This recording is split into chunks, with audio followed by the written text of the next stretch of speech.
বকুল ভাই তো আসতেছে, দেখি কোথ যাইতেছে। বকুল ভাই কোথ যাচ্ছেন আপনি? কোরবানি কিনতে ভাই, সামনে কোরবানি বুঝতেছেন না। আবুলের বেটা কিয়া দিস নো, টাকা দিস নো সুদের করে।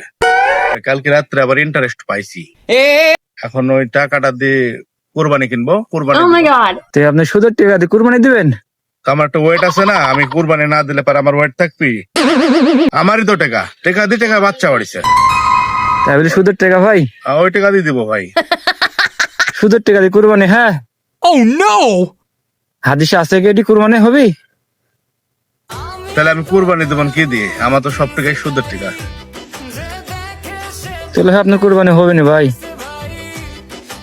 তাহলে তো আপনার গোস খাওয়াবি খালি। সত্যি? হ্যাঁ।